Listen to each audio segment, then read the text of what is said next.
Oke, halo Sobat Casi, selamat datang di podcast Casi Solori. Yuk kita sama-sama cari solusi. Bersama saya sudah ada Mas Faras. Mungkin boleh perkenalan sedikit Mas, background pendidikan, pekerjaan untuk teman-teman Sobat Casi. Oh iya, halo teman-teman sobat. Sobat coba Mas? Casi. Casi, ya. Halo teman-teman sobat Casi. Perkenalkan nama saya Julian Alfaras, biasa dipanggil Faras. Sekarang sedang studi master di Urban Economic Development, University College London, UK. Background S1 di FEUI, Ekonomi Islam UI. Kemudian setelah lulus menjadi peneliti INDEF, Institute for Development of Economics and Finance, sebuah lembaga riset think tank di bidang ekonomi dan keuangan di Indonesia. Luar biasa Mas Faras. Jadi kita ini saya bikin podcast ini salah satu triggernya adalah salah satu statement Pak Muldoko. Jadi jangan kritik aja dong, kasih juga solusinya. Jadi kita coba nih sebagai anak muda Indonesia nggak cuma mengkritik saja, tapi apa nih solusi yang bisa kita tawarkan, meskipun ya belum tentu solusi itu bisa betul-betul cespleng langsung untuk pemerintah. Tapi nggak ada salahnya ya kita untuk brainstorming bareng-bareng. Oke, jadi menurut Mas Faras sendiri, apa sih masalah terbesar yang sekarang dihadapi bangsa Indonesia nih? Di frame bahwa tahun lalu kita naik kelas ke upper middle income country karena COVID, dan itu dialami oleh seluruh dunia, kita turun lagi. Nah, dengan bonus demografi dan lain-lain kan kita diproyeksikan harusnya jadi negara maju ya di pertengahan abad ini. Cuma ini kayaknya ada riset sedikit. Jadi apa nih masalah terbesar terkait hal tersebut kalau di pandangan Mas Faras? Silakan. Iya, makasih Mas Tio. Jadi terkait dengan masalah Indonesia yang sebelumnya sudah naik kelas, tapi ya gara-gara pandemi kira-kira begitulah ya, jadi turun kelas lagi. Kira-kira apa masalahnya? Nah, kalau menurut saya pribadi, saya coba rangkum jadi 3 masalah besar yang Indonesia hadapi terkait dengan tadi masalah naik kelas tadi. Yang pertama, seperti yang tadi Mas Tio bilang juga, adalah soal demografi, perubahan demografi. Jadi Indonesia ini saat ini itu sedang jumlah usia produktif sedang meningkat relatif dibandingkan dengan jumlah usia tidak produktif. Jadi didefinisikan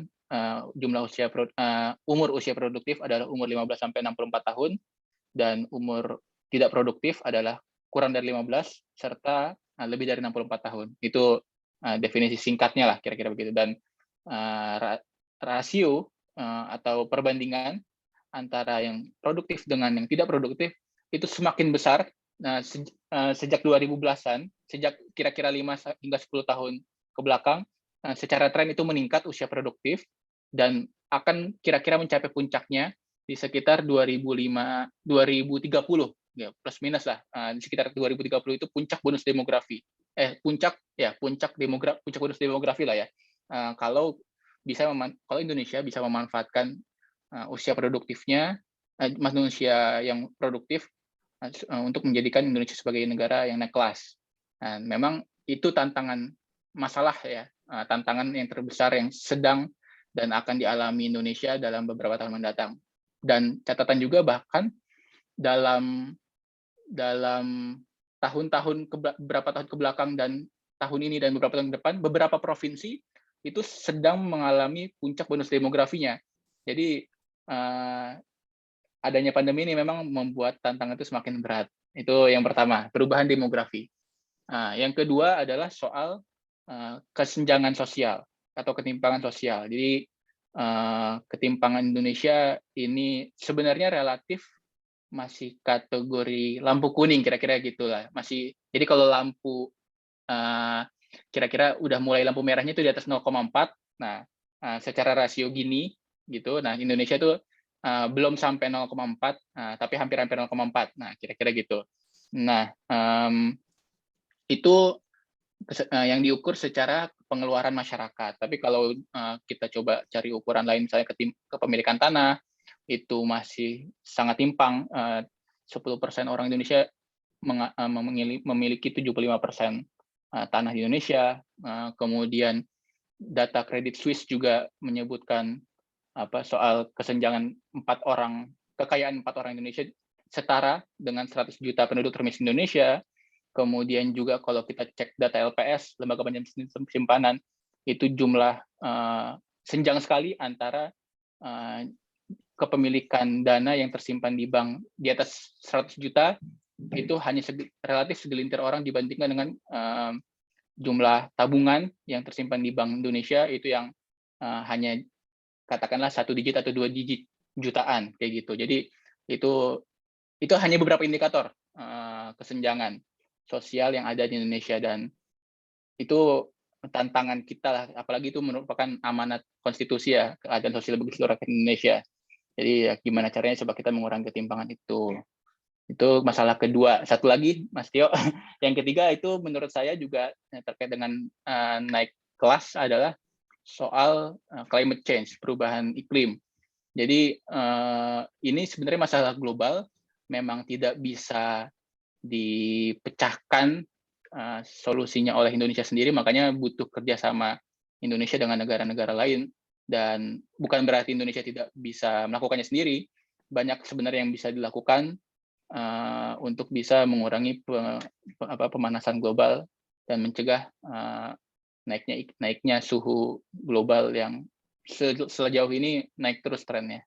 Itu semoga tidak terlalu panjang. Kira-kira singkatnya begitu. Enggak. Ini seru banget. Jadi mungkin agak panjang dikit nggak apa ya, Mas Faras ya. Semoga berkenan ya. Oke, kita bahas nih yang pertama nih. Terkait bonus demografi. Saya sempat berpikir tentang bonus demografi ya. Jadi kalau saya lihat ini istilahnya ini agak rancu ya. Istilahnya gini, sebenarnya kayak bonus. Oh, bonus berarti ya hal baik gitu. Padahal sebenarnya kalau misalnya kita kelewat, itu udah kita kena middle income trap beneran gitu. Bahwa aging population kita udah masuk gitu, bahwa negara-negara maju dia berhasil gitu kan. Jadi dari middle income country dia naik dan dia sustain di sana gitu. Meskipun jadi aging population bisa ditopang karena memang GDP udah masuk ke ranah high income country. Jadi ada pandangan nggak bahwa kayak ini apa istilahnya salah nih, maksudnya bahwa ya ini bukan kayak bonus ya, maksudnya kayak ada time limit yang ya ini range-nya gitu. Kalau kita udah lewat ya udah gitu, maksudnya kita akan terjebak selamanya di middle income country. Makanya kenapa kita menyebutnya kan middle income trap. Ada pemikiran ke sana, Mas? Silakan. Ya, betul banget Mas Tio. Tadi soal bonus demografi ini ya, yang kalau kita bisa manfaatkan jadi bonus demografi istilahnya, itu memang ada time limitnya. Jadi tadi itu puncak bonus demografinya itu adalah sekitaran 2030.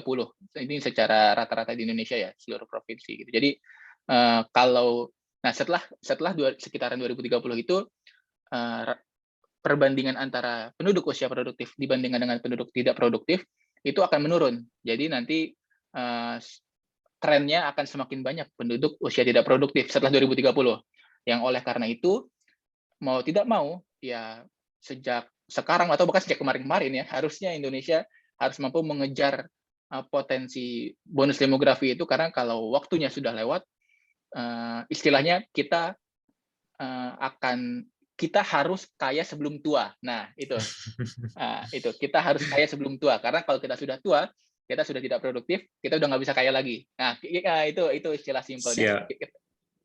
Siap, sepakat. Kita harus kaya sebelum tua. Itu yang harusnya kayak ini ya dilihat anak muda Indonesia, bahwa kita harus sprint nih sekarang, karena waktunya tinggal dikit gitu. Maksudnya kalau misalnya kita nggak berhasil, ya kita akan mewariskan negara yang mungkin nggak sesuai harapan kita untuk anak cucu kita nanti. Siap. Untuk kasus kedua nih, terkait rasio gini kesenjangan ya. Jadi memang di beberapa buku yang saya baca, di bukunya Donut Economics Get Reward, dia salah satu yang nggak percaya Kuznets curve ya, di mana ini juga dibahas di ISEC kemarin di plenary 1 oleh Prof. Andi Sumner dan Prof. Arif Ansori ya, bahwa ya ini Kuznets curve-nya nggak dapat gitu, bahwa ya memang kalau saya baca juga di bukunya Mariana Mazzucato yang terakhir, Mission Ekonomi, ya memang nggak bisa diserahkan ke mekanisme pasar gitu, bahwa curve rasio Gini akan turun setelah wealth creation itu mencapai titik tertentu, itu mungkin nggak akan tercapai. Mungkin itu hanya sebuah teori. Ini dari apa yang saya tahu, mungkin bisa dikoreksi kalau salah. Nah, kalau misalnya kita mengarah ke solusi gitu, apa nih yang kalau misalnya Mas Faras bisa propose terkait mungkin misalnya progressive wealth tax atau hal-hal lain yang mungkin bisa menjadi, atau mungkin misalnya kita subsidi silang di bagian kesehatan dan pendidikan masyarakat menengah ke bawah, atau apa nih yang misalnya kalau misalnya Mas Faras punya authority itu bisa pengen ini nih, pengen saya jadiin, ada nggak solusi-solusi yang bisa ditawarkan? Iya, ya itu solusinya memang pertama tidak mudah, harus diakui tidak mudah. Tadi untuk mengurangi kesenjangan sosial ya. Tadi misalnya Mas Tio menyinggung terkait dengan tax. Nah, jadi memang dalam jangka pendek yang bisa dilakukan oleh pemerintah adalah perbaikan administrasi perpajakan. Itu dibahas dalam papernya Pak Khatib Basri, dan saya kira itu sedang dan akan terus dikerjakan, diperbaiki oleh Kementerian Keuangan dan seluruh otoritas terkait. Itu dalam jangka pendek yang harus diperbaiki, perbaikan administrasi fiskal, administrasi perpajakan. Itu. Nah, dalam jangka panjang itu ada beberapa hal, ada beberapa pajak yang menurut saya bisa kita perdebatkan lebih lanjut gitu ya dalam ranah kebijakan publik. Tadi misalnya wealth tax itu memang apa ya, kalau memang kita ingin punya tujuan untuk mengurangi kesenjangan sosial, saya kira wealth tax itu dapat memenuhi rasa keadilan masyarakat, karena terlebih selama pandemi ini orang kaya itu semakin banyak kayak gitu, dan yang miskin lebih banyak lagi, yang jatuh miskin lebih banyak juga kayak gitu. Jadi dengan adanya pajak orang kaya, ada fungsi redistribusi pajak di sana. Pajak mengalami fungsi redistribusi sehingga bisa dialihkan misalnya dalam bentuk bantuan sosial yang lebih banyak, dan fasilitas kesehatan lebih baik, dan seterusnya. Nah, itu tapi memang tantangannya soal wealth tax ini soal data. Nah, kita agak susah saat ini belum ada data yang cukup baik lah begitu untuk bisa majakin orang kaya.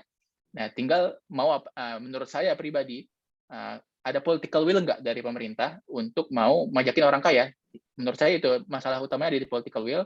Kalau ada political will itu, menurut saya, itu pemerintah akan berusaha dengan sekuat tenaga mencari data kekayaan orang kaya, sehingga di masa yang akan datang, dengan adanya data tersebut bisa memajakin orang kaya. Nah, cuman memang tantangannya tidak semudah itu. Ada faktor ekonomi politik di sana yang ada luar faktor-faktor non ekonomi lah, yang itu kita bisa bahas lebih lanjut kemudian. Tapi itu wealth tax menurut saya harus kita perdebatkan di ranah kebijakan publik.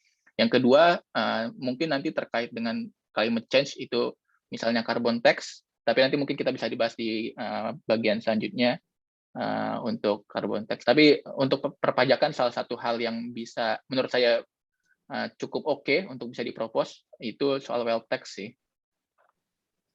Oke, berarti udah ini ya apa namanya, sepemikiran kita bahwa ya ada political economy factor ya, mungkin oligarki yang menghambat, tapi memang kita harus terus suarakan ya. Ini mungkin kita berdua aja mungkin, tapi pelan-pelan membuat percikan-percikan semuanya kita gerak, bahwa ya di masa depan ya kita nggak pengen semakin timpang-timpang, karena akan terjadi chaos ya jika ini terus dibiarkan. Karena memang kalau buat saya nggak ada sesuatu yang indah terus gitu, pasti ada trade off-nya. Kalau ini dibiarin, menengah ke bawah semakin banyak, semakin merasa ketidakadilan, bisa chaos dan negara bisa terpecah karena hal ini. Itu memang Betul. harus jadi concern bersama. Betul. Gitu. Sampai memang saya jadi kepikiran bahwa saya nggak pengen kaya gitu. Maksudnya karena itu apa ya kayak egois banget ya. Apalagi sekarang ini lagi dibahas nih, orang-orang kaya kan lagi keluar angkasa nih. Nah, di mana banyak yang kelaparan. Jadi ironi-ironi seperti ini yang harus terus kita suarakan. Oke, ke yang ketiga, menarik sekali terkait climate change. Nah, ini salah satu permenungan saya. Di sebelum kemerdekaan itu beberapa orang Belanda itu mencetuskan politik balas budi ya. Nah, saya juga mikir sama gitu bahwa UK, US itu carbon emitter dari dulu gitu kan. Cuma memang sekarang ya karena semua pindah ke China, Vietnam, Bangladesh, India ya memang berpindah gitu. Tapi ya sejarah ini apa namanya mencatat bahwa ya ada keuntungan yang diambil terlebih dahulu yang memang nggak bisa playing field-nya sekarang nggak bisa disamaratakan gitu, bahwa ya mereka punya kayak utang lah, kewajiban yang mereka harus keluarkan lebih sekarang. Itu gimana pemikiran Mas Far? Sekarang memang kalau misalnya disamaratakan gitu, ya mereka akan tetap ya lebih enak gitu karena udah negara maju kan, punya apa namanya uang yang lebih banyak yang bisa invest di renewable energy, invest di carbon capture teknologi. Sedangkan kalau kita harus invest di sana, kita infrastrukturnya masih struggle gitu kan. Betul. Nah, ada pemikiran seperti itu nggak? Maksudnya kayak kesepakatan bersama bahwa Paris Agreement yes, tapi uangnya ini tolong dong kayak nggak sama rata gitu, bahwa mereka juga harus istilahnya urun lah di sana. Ada pemikiran ke sana nggak, Mas Waras? Iya, memang itu tadi ya, soal climate change ini tadi tidak bisa hanya satu negara atau beberapa negara, tapi harus seluruh dunia, dan itu yang sedang diusahakan tadi, misalnya melalui COP26, Paris Agreement, dan seterusnya. Nah, itu tadi soal uangnya gitu ya, yang bagaimana adil atau tidak negara maju, negara berkembang, itu yang saat ini sih kondisinya beberapa negara maju, misalnya Norway, itu punya mekanisme memberikan insentif kepada negara berkembang, termasuk Indonesia salah satunya, agar membentuk dalam bentuk proyek gitu ya, supaya menumbuhkan kembali istilah kita istilah umumnya reboisasi, kira-kira itu menghijaukan kembali hutan-hutan yang sudah gundul, dibuat jadi hutan, penanaman kembali hutan. Nah, kira-kira simpelnya seperti itu. Itu satu contoh yang ada di Indonesia, dari Norway misalnya, itu memberikan sejumlah uang melalui dalam bentuk proyek yang kemudian dalam hal ini Kementerian Lingkungan Hidup, yang kemudian dikerjakan salah satunya oleh WWF gitu di Indonesia, di salah satu hutan di Jambi. Itu contoh konkretnya yang bagaimana caranya supaya ada dukungan kepada negara berkembang dari negara maju, supaya sama-sama kita bersama-sama mengurangi pemanasan global.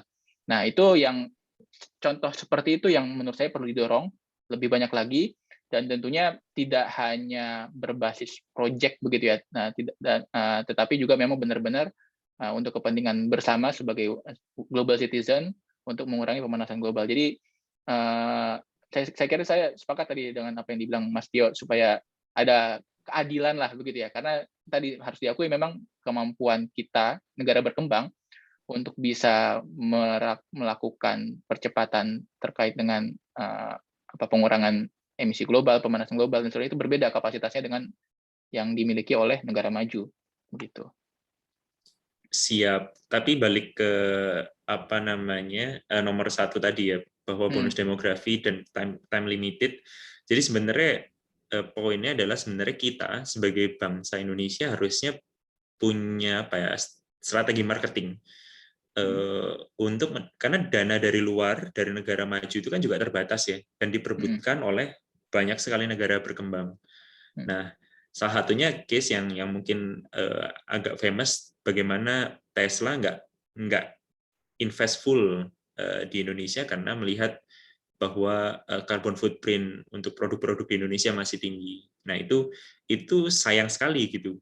Karena kita time limited, ada uang, kita nggak siap karena ya mungkin misalnya kita interview kerjaan tuh ada satu attitude yang mungkin kita nggak punya sehingga nggak dapet gitu kan. Nah, itu yang mungkin harus kita suarakan bersama gitu, bahwa sekarang dunia nih arahnya nih ke sini, ya kita harus juga menunjukkan secara real dan juga secara keluar gitu ya, ke dunia luar, bahwa kita serius gitu.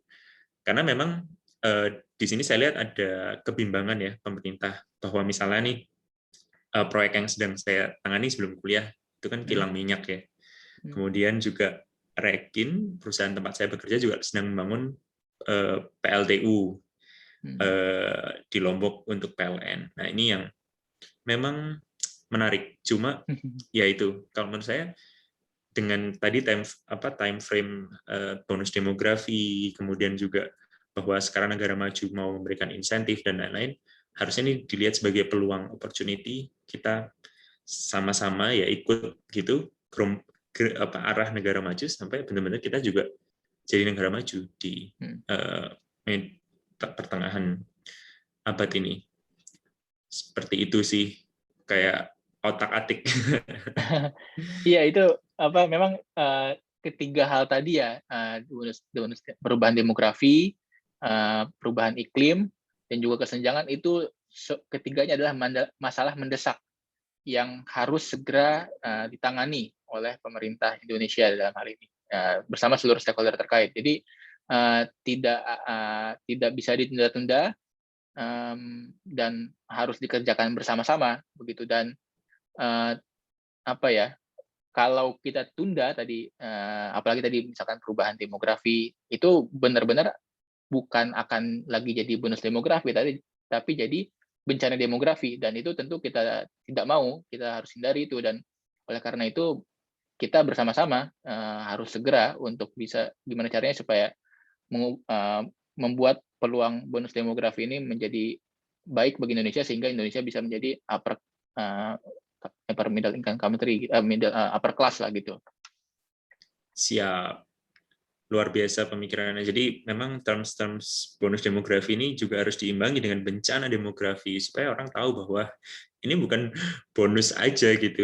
Kalau kita gagal melewati babak ini dengan baik dan nggak ke high income country, kita akan bencana demografi, kita kena trap aging population gitu. Ketika kita ini udah tua, rasio produktif unproduktifnya berbanding terbalik lagi kayak negara-negara maju sekarang, udah terlambat gitu. Dan juga ya apa namanya, suara-suara terkait bagaimana kita negara hadir dan mengarahkan, jadi bukan fixing the market tapi shaping the market ya, kalau istilahnya Mariana Mazzucato, bahwa ayo kita sama-sama bareng negara maju, kita minta uangnya juga kita jadiin ini, gimana kita menuju ke green economy. Itu ada pesan terakhir, Mas Farah, sebelum saya tutup untuk pemirsa CASI dimanapun berada nih. Iya, tadi respon terakhir yang juga tadi menanggapi dari Mas Tio, negara harus berperan aktif dari shaping the market, bukan hanya market failure itu yang diatasi, fixing the market gitu, tapi harus shaping the market. Dan sebenarnya kita, bangsa Indonesia, sudah ada arahnya jelas dalam konstitusi kita, 4 tujuan dasar bernegara yang kemudian juga diturunkan dalam pasal 33, konkretnya dalam bidang ekonomi. Jadi arah kita bagaimana market harus dibentuk tadi ya, shaping the market itu sudah ada arahnya. Tinggal diturunkan tadi ya dalam bentuk berbagai macam kebijakan yang lebih detail, sehingga itu bisa berdampak positif bagi masyarakat dan kita mencapai tujuan bernegara kita. Nah, sebenarnya jadi panduan umumnya sudah ada dari para proklamator kita, pendiri bangsa kita. Nah, tinggal bagaimana konkretnya dalam pemerintahan sehari-hari kita itu bisa mencapai panduan umum tujuan dasar kita yang sudah ada di konstitusi kita. Luar biasa. Kalau dengar ada UUD ini berarti calon menteri pasti saya ini. Saya duga dan semoga bisa jadi kenyataan. Jarang-jarang ada orang yang concern gitu bahwa tujuan bernegara. Jadi ini arahnya. Itu Mas Faras memang salah satu harapan bangsa Indonesia nih. Amin. Amin. Oke, Sobat Casi, itu ngobrol-ngobrol seru banget obrolannya, dan memang ayo sama-sama kita terus gaungkan apa yang menjadi concern untuk negara kita, karena ya siapa lagi kalau bukan kita yang concern. Jadi instead of kita mengutuk kegelapan, mari kita sama-sama menyalakan lilin. Meskipun lilin itu kecil, lama-lama akan menjadi api yang menerangi bangsa Indonesia menuju negara yang lebih sejahtera dan makmur dan adil merata untuk seluruh rakyat Indonesia. Jangan lupa subscribe, like, dan juga komen apa nih topik yang mau dibahas untuk podcast Justice Solori selanjutnya. Kita sama-sama cari solusi untuk negara Indonesia. Oke, thank you Mas Faras. Thank you Sobat Casi, sampai bertemu di podcast selanjutnya. Bye-bye.